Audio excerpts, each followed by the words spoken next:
this is the evolution of Super Mario. Nintendo's poster boy debuted as the player character in the arcade game Donkey Kong back in 1981. He originally went by Jumpman or Mr. Video, and his design was based on the popular cartoon character Popeye. In fact, Mr. Video's creator, Shigeru Miyamoto, intended for Popeye to take the lead role, but he was unable to obtain the licensing rights. So Miyamoto swapped the sailor for a plumber, fully prepared for the backup character to be unpopular and to only be used for cameo roles in the future. How wrong he was.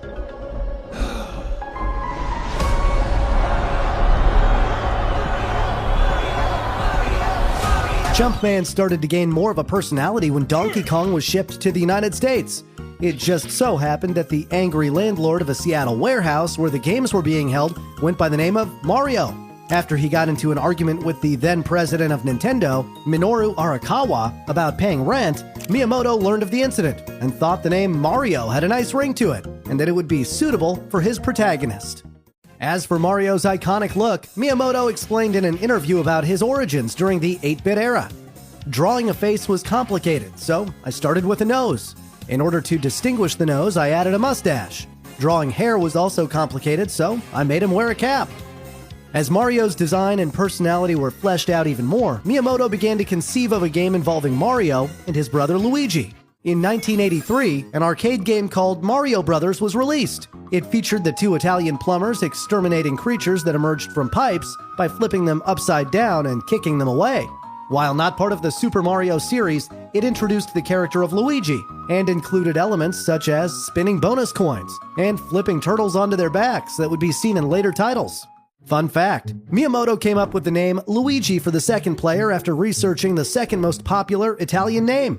He also liked the fact that Luigi happens to mean similar when translated phonetically in Japanese. It was not until 1985 that Super Mario Bros. Hit arcades and home video game consoles.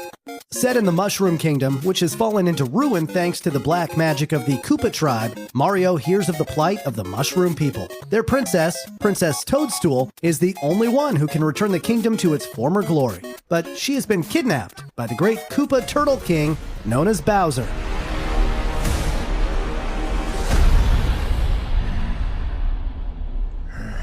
So, as Mario, you must set out on a quest to free the princess, defeat the Koopa, and save the Mushroom people. Princess Toadstool, by the way, is also Princess Peach. Interestingly, she was always known as Princess Peach in Japan, but was introduced as Princess Toadstool in America. The names were eventually combined so that her full name is now officially Princess Peach Toadstool, but most people refer to her simply as Peach. And quite the peach she is, too, I might add. Mario certainly agrees. No pressure. Similarly, Bowser was only known as Koopa in Japan to begin with, but the English name stuck, and the antagonist's official name is now King Bowser Koopa. In addition to Peach and Bowser, the side-scrolling 2D platform game introduced Goombas and Koopa Troopas, as well as key gameplay elements such as the 3 power-ups. The Super Mushroom increases Mario's size and provides an extra hit point. The Fire Flower allows the player to throw fireballs as weapons, and a Superstar grants Mario temporary invincibility. It's from the Super Mushroom specifically that Super Mario Bros. Gets its title, as the development team chose it after adding that power-up to the game. The goal of Super Mario Bros. Is to reach the end of each level, defeating enemies and collecting power-ups along the way. Then take down Bowser's flag that's risen above the castle. There are 8 worlds, each with 4 zones. And in the 4th zone of each world, the player must fight against Bowser. However, the Bowsers encountered in worlds 1 to 7 are fake, and the real Bowser is only encountered at the end of World 8. Interestingly, for years, Super Mario Bros. Fans debated whether or not it was possible to jump over the flagpole at the end of a level.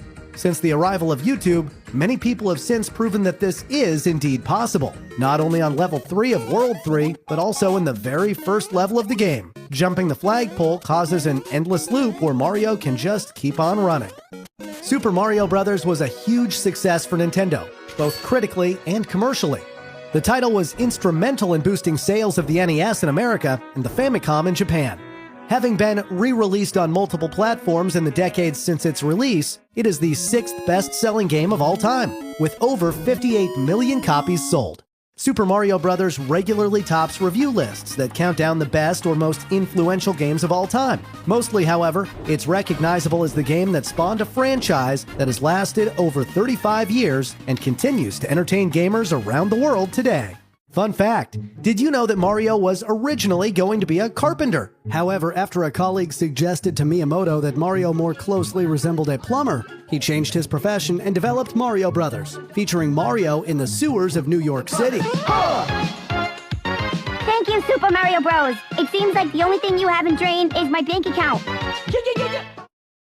Surprisingly, the first real sequel to Super Mario Bros. Was not enjoyed worldwide. It was a Japanese exclusive released in 1986 known as Super Mario Bros. 2. That was until 2007 when it became a downloadable title called Super Mario Bros. The Lost Levels for the Wii, Nintendo 3DS, and Wii U. The game was considered by Nintendo of America to be too hard for American audiences and too similar to the original title. Essentially, the story is exactly the same, with Princess Peach kidnapped by Bowser. However, players can play as Luigi, who, for the first time, has his own distinct abilities. He can jump slightly higher than Mario, but also has worse traction, meaning it can feel like he is often walking on ice. A fantasy world can be unlocked if the game is completed as Mario or Luigi without warping. In this 9th world, the player has only one life, and the 4 levels repeat until that life is lost. There are also 4 secret worlds lettered from World A to World D, which can be accessed by completing level 4 on World 8 a total of 8 times. Once a player racks up 8 stars on this level, they must hold down the A button, and then the second quest begins. The Lost Levels became remembered as among the most difficult Nintendo games. For gamers outside of Japan, Super Mario Bros. 2, a completely different game, became available to play on the NES in 1988. It was later released under the title of Super Mario USA in Japan in 1992. This follow-up title was greatly different from the original Super Mario Bros., which caused it to come in for criticism by some fans. The game's plot centers around a strange dream, which Mario has involving the people of Subcon, aka the Land of Dreams. They've been cursed and are under the spell of an evil frog named Wart and his minions. As you can guess, it's up to you to save them.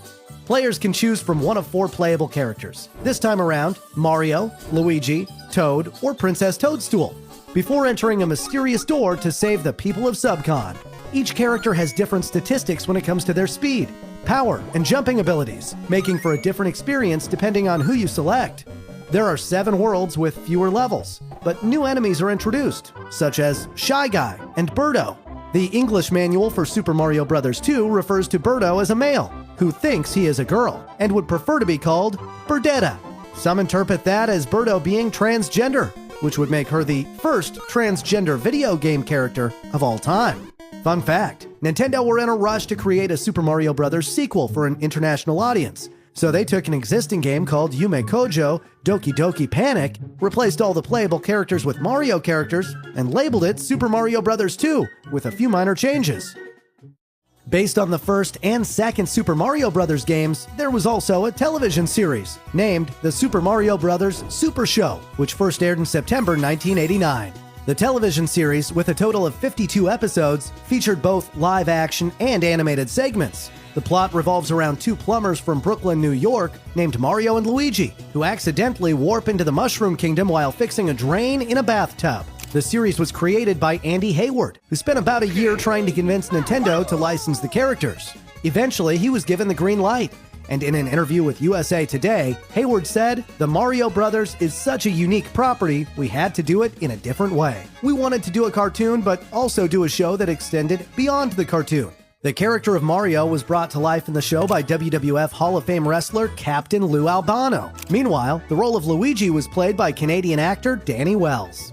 Each episode would have a live-action segment, followed by an animated story of Super Mario Bros. Although, strangely, on Fridays, the latter would be replaced by The Legend of Zelda animations. 2 main theme songs were used during the show's broadcast, The Plumber Rap and Do the Mario. Neither has aged particularly well. With the Mario Brothers and plumbing's a game. We're not like the others who get all the fame. If your sink is in trouble, you can call us on the double. We're faster than the others, you'll be hooked on the brothers. Although Do the Mario has been somewhat revived in recent years as a meme and in funny remixes on YouTube. The critical response to the Super Mario Bros. Super Show was mixed. with some admiring its unique take on the franchise and its interesting short animations. However, many people were put off by the live-action segments and the acting of Albano and Wells. Mike Hughes of USA Today said the show relied too heavily on slapstick humor and called it a surprising disappointment. In a retrospective review, Mark Bozon of IGN went even harder, saying the series was the biggest offender among Nintendo's many embarrassing moments. Yikes! Before Super Mario Bros. 3 was released, gameplay appeared in the 1989 movie The Wizard. This was the first time people could see a preview of the new Super Mario Bros. Game. And the movie was basically one big commercial. Super Mario Brothers 3! But it sure made Nintendo fans excited for the game that came out a few months later for the NES in 1990. Returning to a more familiar setting, the game takes place in the Mushroom World, where Bowser has returned and sent 7 of his children, known as Koopalings, to conquer the 7 kingdoms, capturing each king's magical wand and turning the kings into animals. Princess Toadstool instructs Mario and Luigi to travel to each kingdom, retrieve the stolen wands, and return each king to normal. But their mission only serves as a distraction for Bowser to once again kidnap the princess. So, after saving the kings, Mario and Luigi must travel to the Dark Land, find Castle Koopa, and rescue the princess too. The third entry into the series had complex gameplay and a wealth of new features, including new moves, new items, and a wider variety of enemies. Power-ups now included the Super Leaf, the Tanuki suit, the Magic Wing, the Frog suit, the Hammer suit, and the Goomba's shoe. There were special areas in each world too, like Toad Houses, where the player can obtain useful items, and Spade Panels, where the player can play a matching minigame for the chance to win some extra lives. There were also secret areas to find, such as the White Mushroom House and the Treasure Ship. While the previous game may have been rushed, Super Mario Bros. 3 was a passion project that took more than 2 years to complete. Shigeru Miyamoto served as director and encouraged everyone working on the game to share their ideas. Super Mario Bros. 3 was a massive hit among fans and critics. It is widely considered to be one of the best games ever released for the NES, with one reviewer referring to it as the Mona Lisa of gaming. While it didn't sell as many copies as the original title, it has sold over 24.4 million copies to date, compared to the original's 58 million. The game remains among many people's favorites. Tim Boone of Computer and Video Games described it as absolutely impossible to put down for anything less than a fire alarm.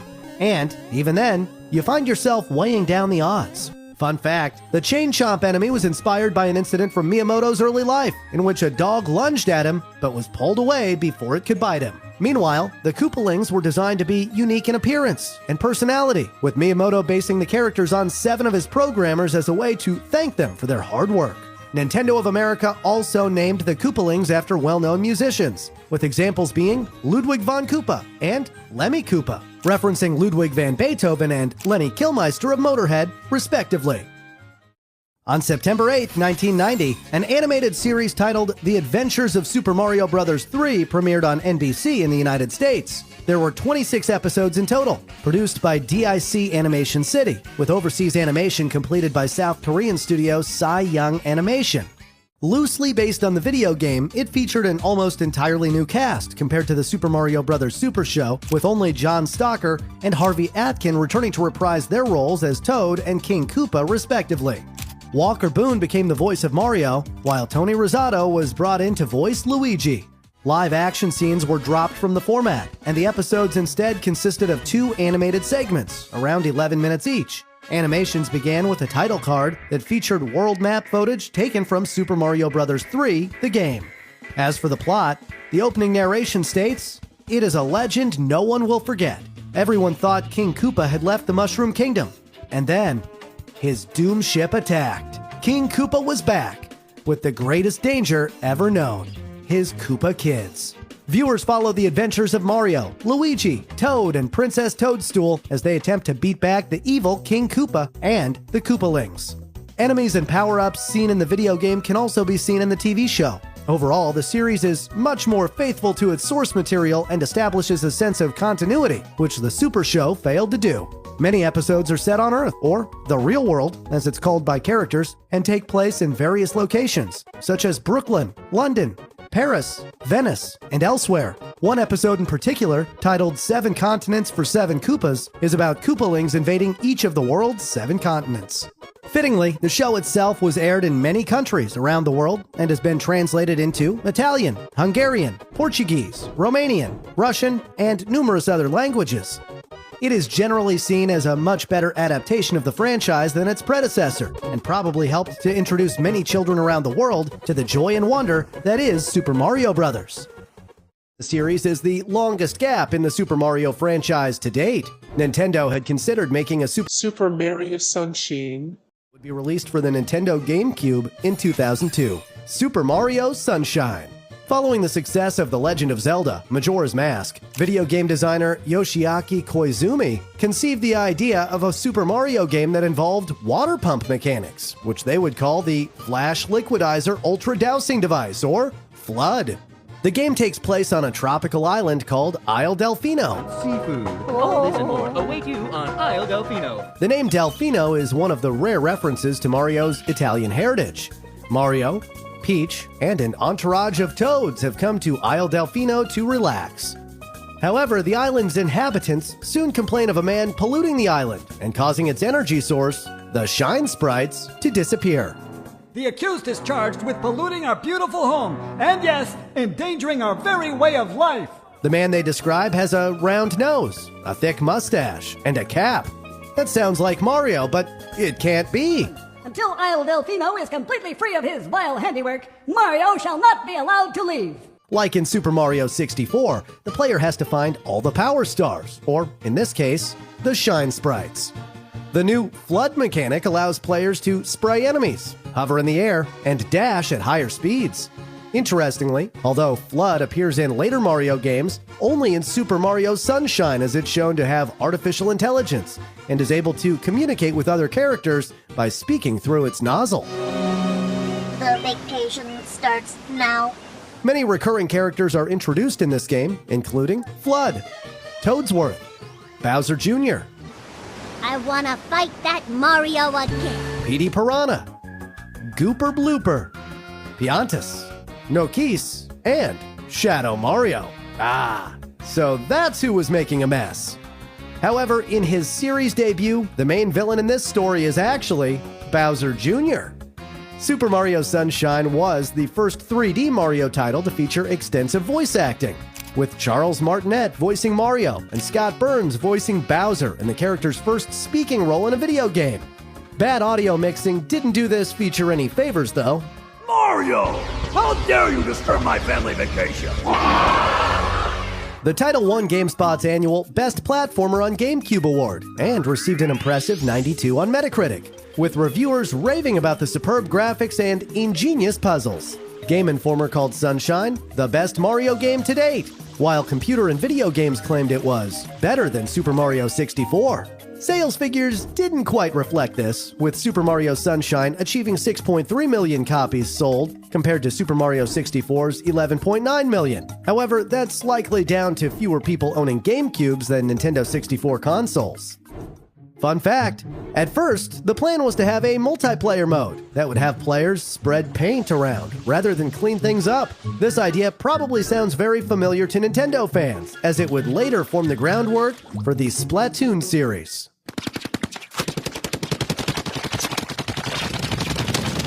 New Super Mario Bros. Is a 2D side-scrolling series released in 2006 for the Nintendo DS.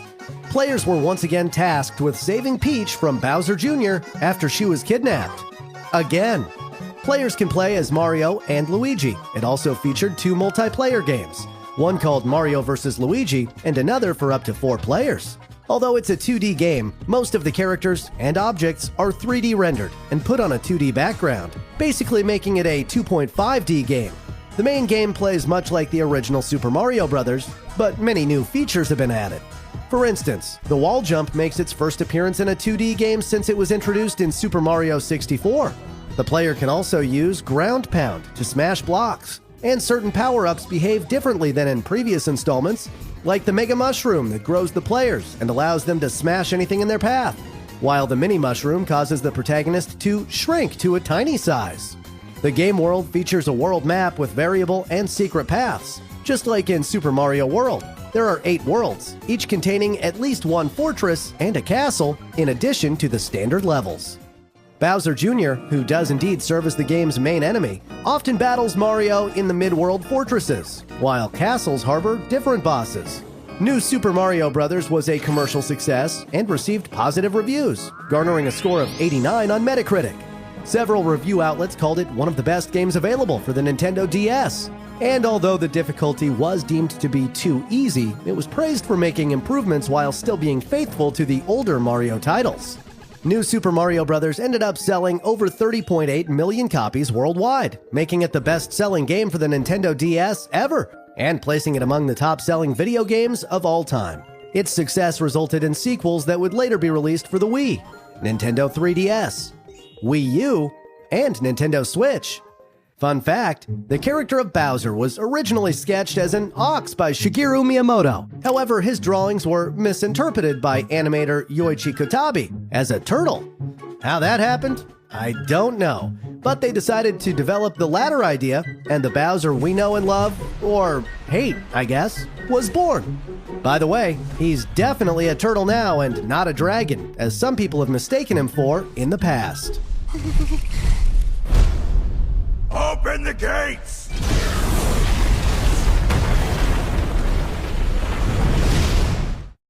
After appearing in Super Mario Land and then in Super Mario World, the next logical step for our Italian hero was to appear in Super Mario Galaxy. Although before Nintendo landed on the idea for Super Mario Galaxy, they first showed some gameplay for a Super Mario 128 game at Nintendo Space World in 2000. Yoshiaki Koizumi, the director of this demonstration and the future director of Super Mario Galaxy, wanted to create a game with spherical platforms. Years later, they decided that such a concept would best fit an outer space setting. Released for the Wii in 2007, the 3D platformer sees Mario enter into deep space. Here, levels take place across multiple planets that vary in scale and appearance. The plot once again revolves around Peach, who is kidnapped by Bowser. Every 100 years, a comet flies over the Mushroom Kingdom. To celebrate this event, they have a festival. Peach discovers a star-shaped creature called a Luma and invites Mario to come to see it. However, Bowser attacks the kingdom with a fleet of airships, and using a flying saucer, he carries off Peach and her entire castle. Mario is knocked down by Kamek as he tries to go after them, and lands on a small planet with more Lumas. When he wakes up, he meets Rosalina, who tells him to collect the Power Stars to save Peach. In total, there are 121 stars to collect in-game. But in order to unlock the final star, the player will have to complete all of the levels twice, once as Mario and once as Luigi. Players travel through space to different galaxies, through the Lumas, and fight several bosses like Bowser and Bowser Jr. along the way. This is the first 3D Mario game to include the Fire Flower as well as Invincible Mario. However, it does away with most of the previous power-ups in favor of new transformations such as Bee Mario, Boo Mario, Spring Mario, Flying Mario, Rainbow Mario, and more. New gameplay mechanics, such as changes in gravity and moves that make use of the Wii Remote, caused many reviewers to fall in love with Super Mario Galaxy, which was reflected in the very impressive score of 97 on Metacritic. This makes it the 5th highest rated game on Metacritic. Meanwhile, the colorful and vibrant level details, animations, and character designs were adored by GameSpot, who declared that there simply isn't a better-looking Wii game available. Super Mario Galaxy also became a huge commercial success, with over 12.8 million copies sold. Fun fact, some gamers who pre-ordered Super Mario Galaxy from GameStop received a surprising phone call informing them that the game was rated M for mature, when in reality, it is actually rated E for everyone. Clearly, this was an error, but a mature Mario game? Now that, I'd like to see. Funky Zite Games' epic video showcasing a darker version of Mario has only piqued my interest further. In 2009, following a drop in profits for Nintendo, New Super Mario Bros. Was released for the Wii console. It plays similarly to the Nintendo DS version, but there are some key differences and additions, the most noteworthy being the addition of multiplayer, making it the first Super Mario game to feature simultaneous cooperative gameplay. Up to 4 people can play cooperatively or in competitive modes. choosing to play as Mario, Luigi, or one of two multicolored Toads. Shigeru Miyamoto had been wanting to create a Super Mario game with co-op gameplay from the outset, but had been unable to, mainly due to hardware limitations. However, with the Wii console, he was finally able to make his dream a reality. New Super Mario Bros. Wii did as intended, receiving both admiration and commercial success. It was awarded Best Wii Game at the 2009 Spike Video Game Awards and received a score of 87 on Metacritic.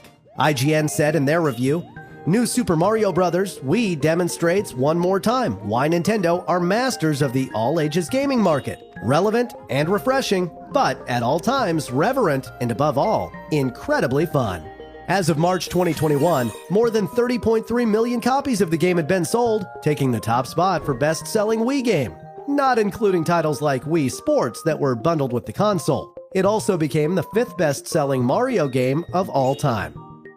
In 2010, the time came for a follow-up to Super Mario Galaxy. At first, Miyamoto planned to re-release the game with additional content, calling it Super Mario Galaxy 1.5 or just Super Mario Galaxy More. However, so many new ideas were thought up that they decided to make a proper sequel. This would extend the development from the previously planned 1 year to 2.5 years. The concept of switching, in other words, making the game's environments change drastically under certain conditions, was to be the focus of the game early on. However, this was difficult to implement on a large scale though, so the idea was cut back to feature in specific levels only. Developers also considered including cameos from other Nintendo characters, specifically Donkey Kong and Pikmin. However, Miyamoto didn't see Pikmin characters fitting in with the Mario universe, and so the idea was scrapped. The plot of the game is essentially a retelling of the first Super Mario Galaxy, with Peach inviting Mario for a cream pie. A cake, during the Star Festival. On the way, Mario notices a strange light and finds a small, lost Luma. Tucking it safely under his cap, he proceeds to the castle, only to find something unexpected waiting for him. As in the first title, gameplay centers around groups of 3D planets, known as galaxies. Each has its own themes, landscapes, and climates that lead to a variety of different experiences. This time, the different galaxies could be entered from a new central hub, the mobile planet called Starship Mario. The starship is expanded with new features when the player unlocks abilities or new levels. All of the original transformations return, with the exception of Ice Mario and Flying Mario, while 3 new power-ups and items are introduced in the game. The Sin Drill, Rock Mario, and Cloud Mario provided new gameplay mechanics.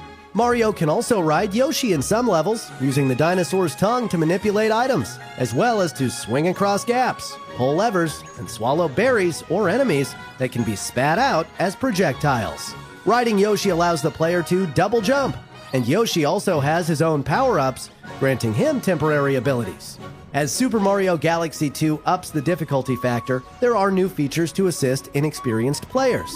The Cosmic Guide is similar to New Super Mario Bros. Wii's Super Guide, and takes the form of Rosalina. She will help the player reach a star by giving control of Mario over to the computer. Fun fact, due to its perceived spike in difficulty, Japanese, European, and Australian versions of the game came packaged with an instructional DVD manual explaining the basic controls. Most gamers found it to be pretty patronizing, and it's not known why such a DVD was never packaged for American audiences. Maybe they're just better gamers. Training wheels aside, the new gimmicks, level design, platforming, graphics, and music were met with critical acclaim. It is considered by many to be a bolder take on the Galaxy formula, and reviewers praised its creativity and technical improvements over the original. Super Mario Galaxy 2 racked up a score of 97, with many media outlets like GameSpot awarding it a perfect 10 out of 10. GameSpot hailed the new standard for platformers, while IGN's Craig Harris felt that the game perfectly captures that classic video game charm, the reason why most of us got into gaming from the start. Over 7.4 million copies of the game were sold. Not nearly as many as the original, but still an impressive sales number.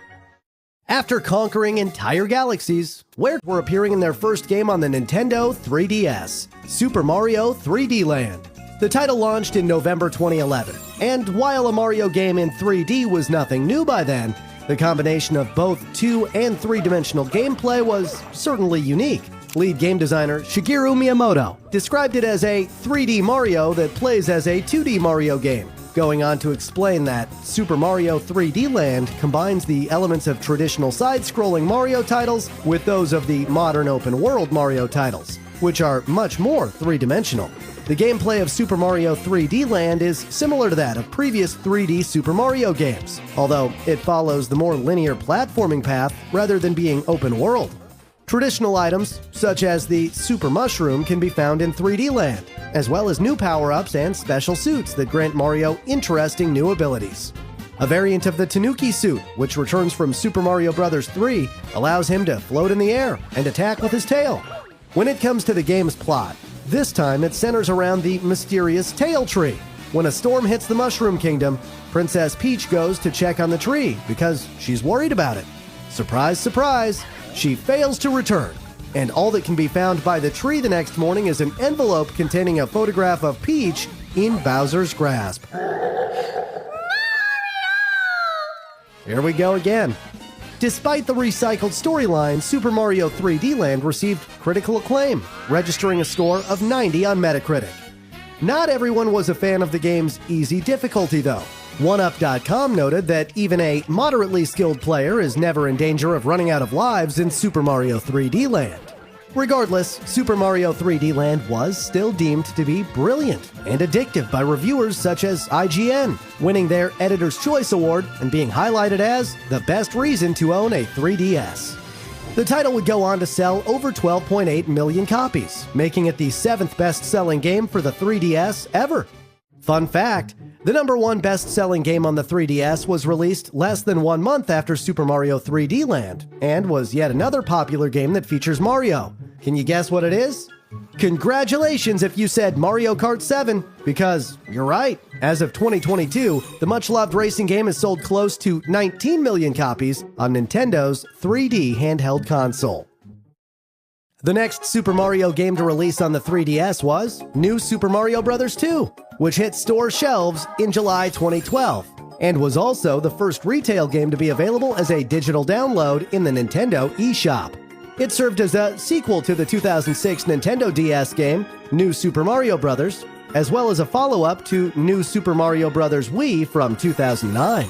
Following a visit to Princess Peach's castle, just after Mario and Luigi bid farewell, a black shadow appears, accompanied by a loud boom.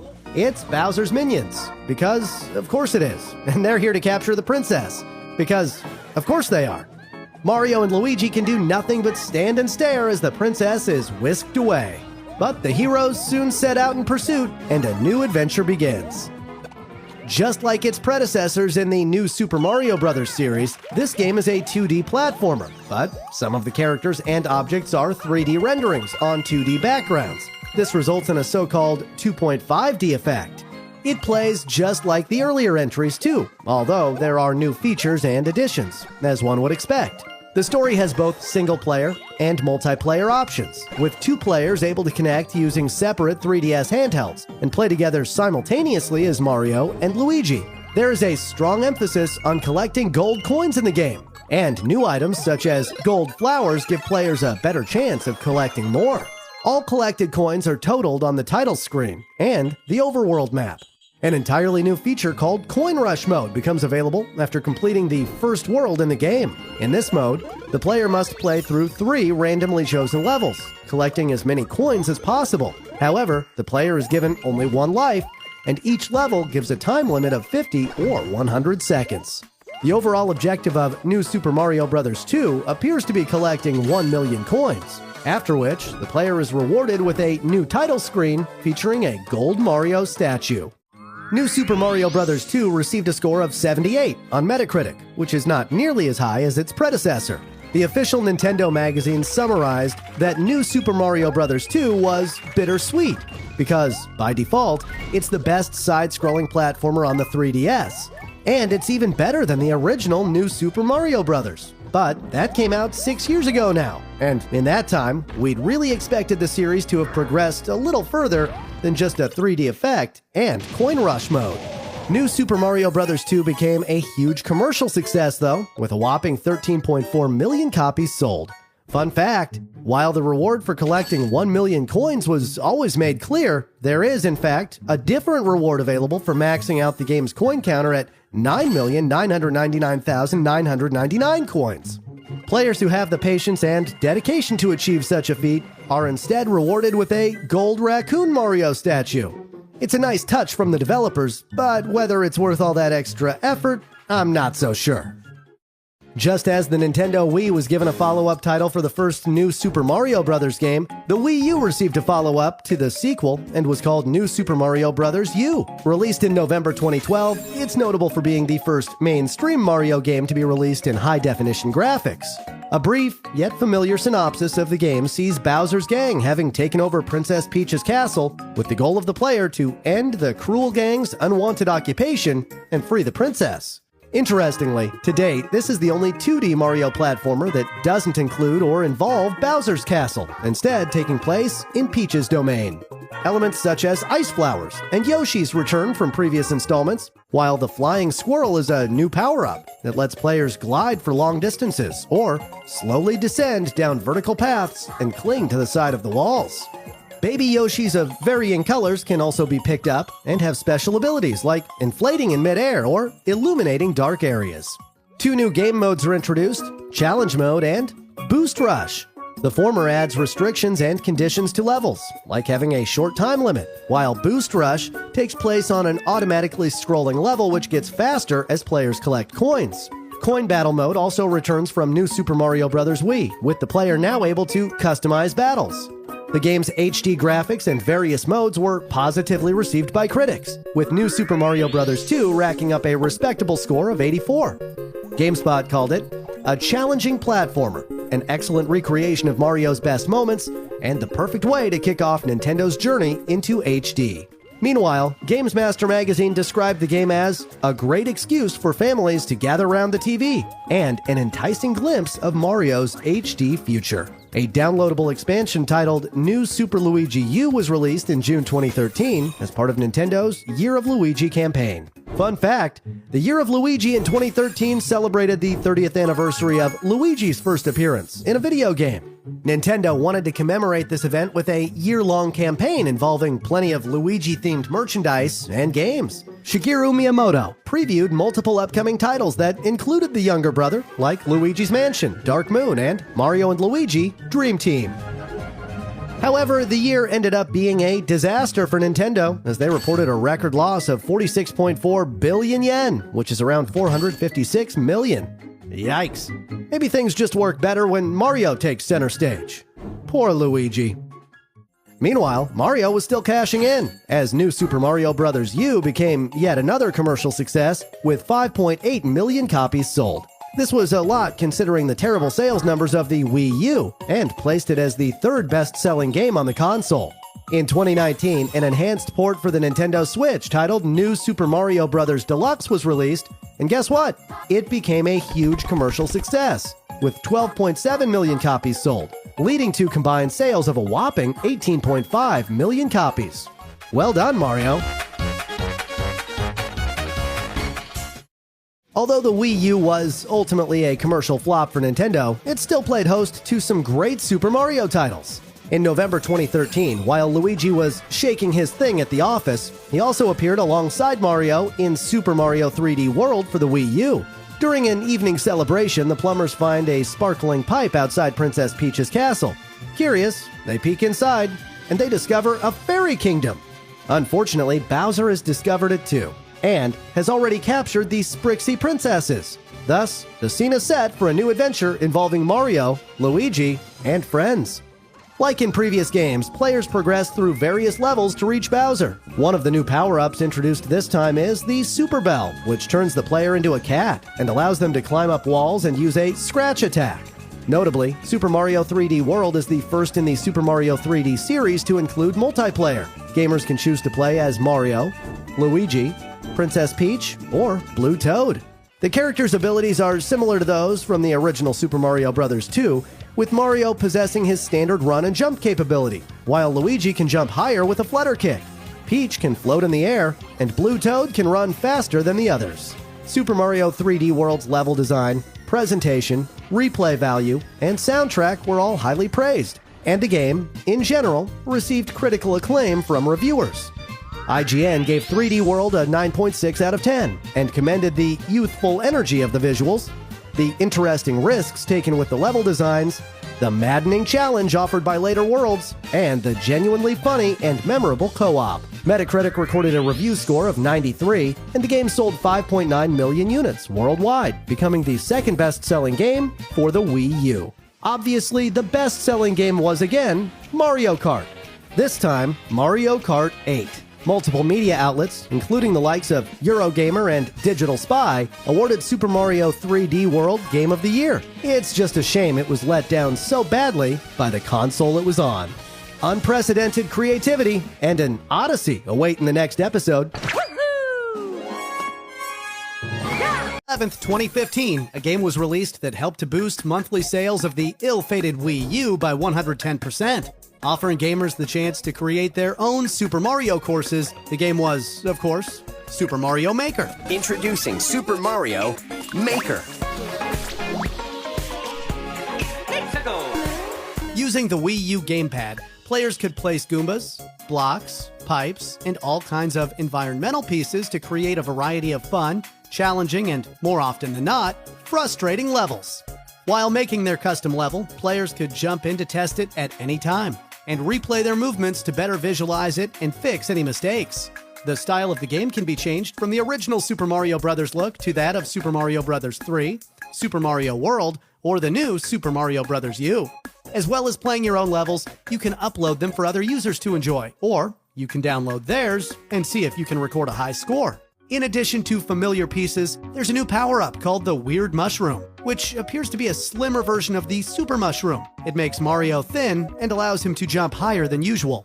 There are different game modes to try out, such as the 10 Mario Challenge, in which a player must beat 8 stages with only 10 lives, or the 100 Mario Challenge, which features 16 stages on harder difficulties or 6 randomly selected online stages if you play on Super Expert.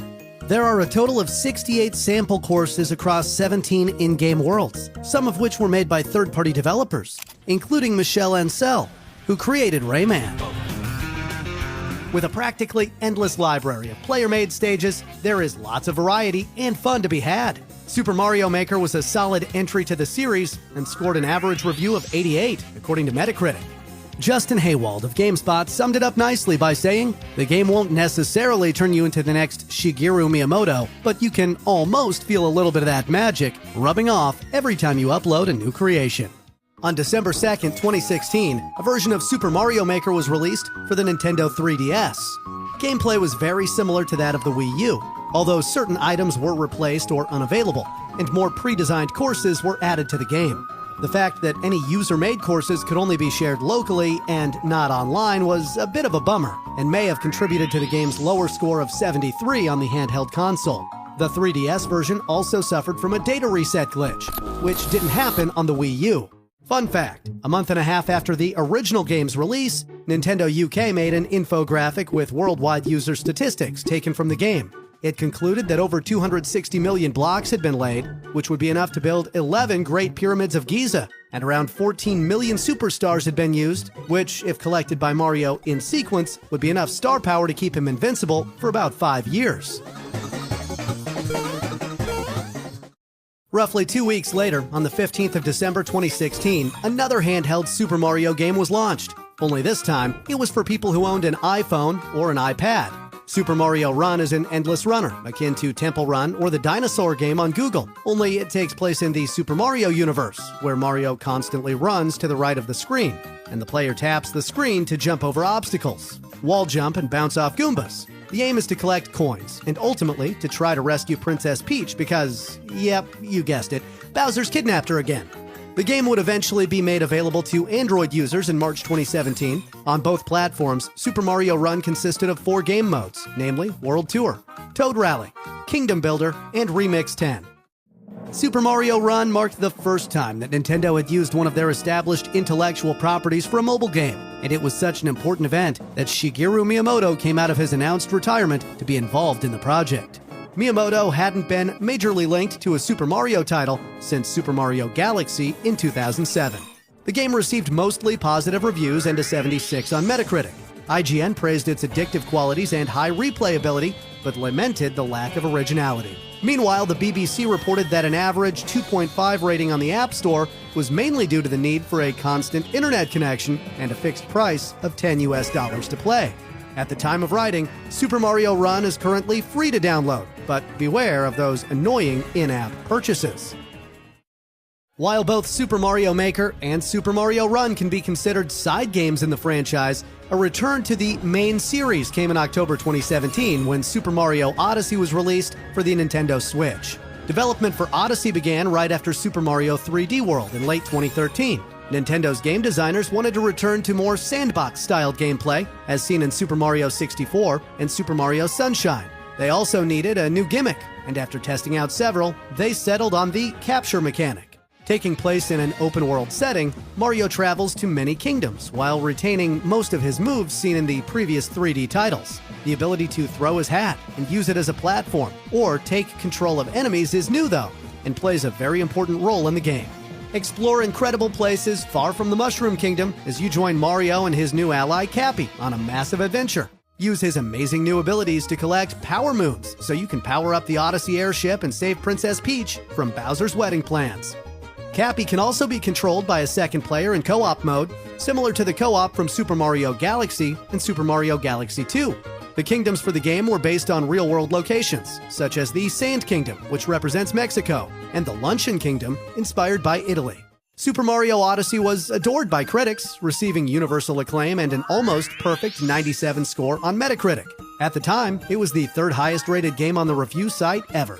Odyssey picked up plenty of awards, including a sweep of the 2017 Game Critics Awards, where it won Best Action Adventure Game, Best Console Game, and Best of Show. Andrew Webster of The Verge commented that the structure of the game lent itself well to the portable nature of the Switch, while gaming magazine Edge praised the inventiveness of Nintendo's new ideas and the risks they had taken to deviate from what had become the norm. Super Mario Odyssey became a massive commercial success, with over 25.1 million copies sold by the end of 2022. Fun fact, shortly after the game's release, some intellectual gamers started to draw comparisons between Super Mario Odyssey and Homer's Odyssey, the famous Greek epic from 2,800 years ago.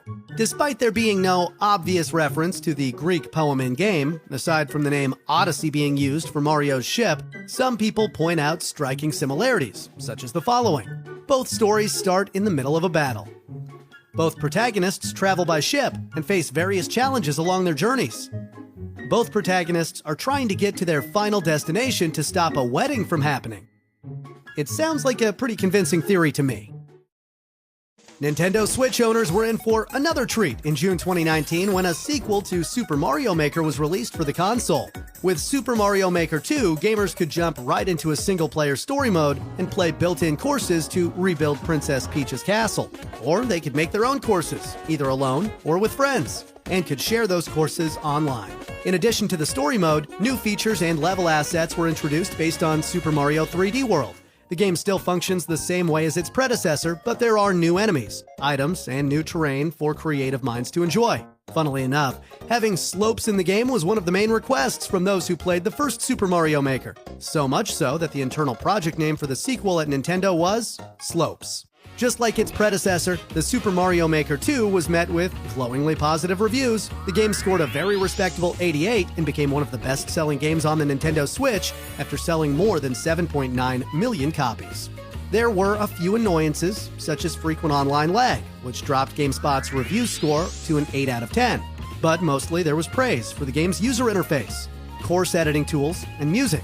Super Mario Maker 2 picked up Family Game of the Year at the 23rd Annual DICE Awards. Fans with a sense of super nostalgia were likely delighted on September 18, 2020, when Super Mario 3D All-Stars came out for the Nintendo Switch. Released in celebration of Super Mario's 35th anniversary, it's a collection of 3 classic 3D games that also serves as a fantastic introduction to younger players who might be new to the franchise. All-Stars would allow them to jump into the paintings in Super Mario 64, clean up paint-like goop in Super Mario Sunshine, and fly from planet to planet in Super Mario Galaxy, all as part of the same epic collection. All of the games received high-definition upgrades, and improvements were made for a smoother experience. Controls were adapted specifically for the Switch, and a new mode allowed players to listen to whole soundtracks of all 3 games, whether the console was turned on or off. These improvements were enough to earn All-Stars an average review score of 82 on Metacritic. GameSpot gave an 8 out of 10 and declared, despite their age, the games are still rife with inventive ideas and surprises, which more than makes up for the collection's presentational shortcomings. Fun fact, after hearing that a number of Mario titles, including 3D All-Stars, were to be removed from Nintendo's online eShop by March 31st, 2021, gamers started talking about a conspiracy and took to the internet to make memes about Mario dying on that date. Mario dies on March 31st ended up trending for quite some time. Switch owners who missed out on the 2013 Wii U game Super Mario 3D World would get another chance to play it after a version was made for the Switch and released in February 2021. It was coupled with a new game mode called Bowser's Fury. While 3D World plays much like its Wii U counterpart, there were some noticeable changes, such as characters moving faster, the ability to dive and roll in midair, and graphical improvements. Bowser's Fury plays as an open-world platform game in which the player, as Mario, completes challenges to collect cat shines in order to free Bowser and Lake Lapcat from the control of the Black Sludge. Its core gameplay is very similar to Super Mario 3D World, but it also adopts elements that were introduced in Super Mario Odyssey. Critics were far from furious with the game. In fact, they were impressed by both the re-release and Bowser's Fury Edition. Super Mario World and Bowser's Fury averaged 89 out of 100 on Metacritic, and at the end of 2022, over 10.8 million copies had already been sold. And that's it. For now, we're all caught up with the games in the Super Mario series. But the fun doesn't stop here. You might have heard about a certain movie coming out in 2023.